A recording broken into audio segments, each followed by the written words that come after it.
So you clicked this video because you have a dream, you have a goal, you have something that is ahead of you, but you don't know how to get it. You have something that you are looking forward to, but you don't know how to get there. And it is a thing of the heart that we humans, we are wired to desire something great. We are wired to see someone that have achieved something and we want to achieve it as well. We are wired to dream big. We are wired to be great. So the problem is not that you have a desire. That is something you should have. If you don't have a desire, then that's a problem. But the problem is, how do we get to point B? How do we get to our desired destination? And the primarily thing that we all need is consistency. Now the question is, how do we become consistent? We all want to be consistent in life. Everyone wants to be consistent. Everyone wants to see themselves taking the adequate steps to achieve everything they desire in life. Now, the problem is not with the consistency that you are not building. The problem with the mindset, the mind frame that is not allowing you to build a consistent life for you to achieve that thing you are trusting God for. Now, let me break it down to you, because as humans, we see ourselves that tomorrow we have the opportunity to build again. Next tomorrow we have the opportunity to build again, and we sleep, we wake up, we don't pursue that dream. This is how you're going to help yourself. One of the reasons and how you can stay consistent is having a change of mindset. And we're going to use a practical example in the Bible that will give us a change of perspective. And trust me, if you can follow this mindset shift, if you can walk in this mindset, you're on your way to achieving your dream. Now look at the story of the Bible. The Bible in Proverbs chapter 6, verse 6 to 11, talking about the ant. Now let's read the Bible.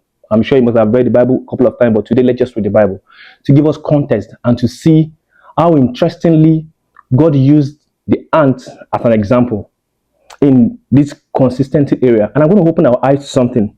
The Bible says in Proverbs chapter 6, verse 7, it says, "Go to the ant, thou sluggard, consider our ways and be wise, which having no guard, overseer, or ruler, provided our meat in the summer and gathered our food in the harvest. How long wilt thou sleep, O sluggard? When wilt thou arise out of thy sleep? Yet a little sleep, a little slumber, a little folding of the hands to sleep. So shall thy poverty come as one that travelleth, and thy want as an armed man." Isn't it interesting that the Bible uses an ant as an example to help us to build a consistent life? Let me open our eyes. Do you notice that the ant is one of the animals that is, it can easily get killed. You can kill the ant in any moment of time. Why can't God use lion as an example? Why can't God use elephant as an example? Why can't God use just a very animal that is, courageous as an example? But the Bible uses the ant.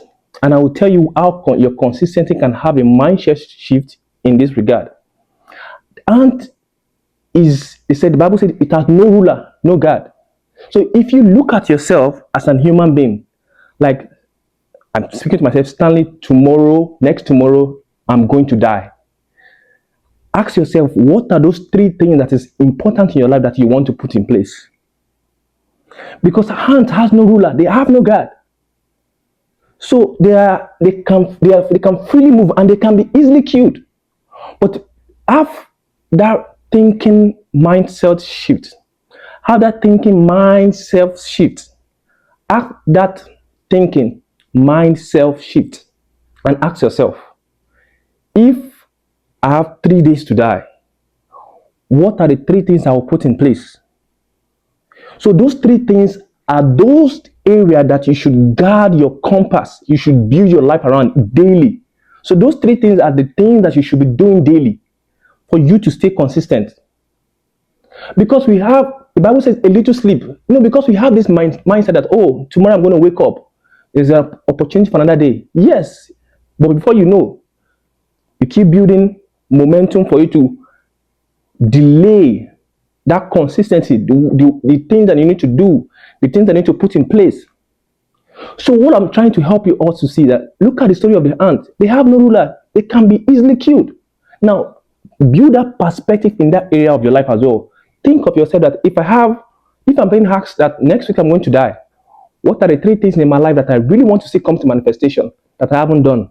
All my mind is going to shift to those three things. I will start doing them. So I want us to see our life as tomorrow I might not live again. That will help you and I, to build a garden, to build that areas of our life that we want to see come to manifestation, to build that consistency. So those three things, mark them out. Oh, these are the things I want to see come to pass. Within 1 week, I have to live on earth. These are the things I want to see come to pass. So if you build your consistency within those three things, that tells you that those are the three things that is important in your life. That the rest of the things that you are chasing, they're not important. They are not important. They are not important. So build your life with those three things. Just it could be four. What are those four things that is important that I want to see come to manifestation? If I'm to die next week, if I'm to die the day before tomorrow, that I want to see come to manifestation. Build consistency in those three things. If you haven't done those three things, nothing else matters. Nothing else matters.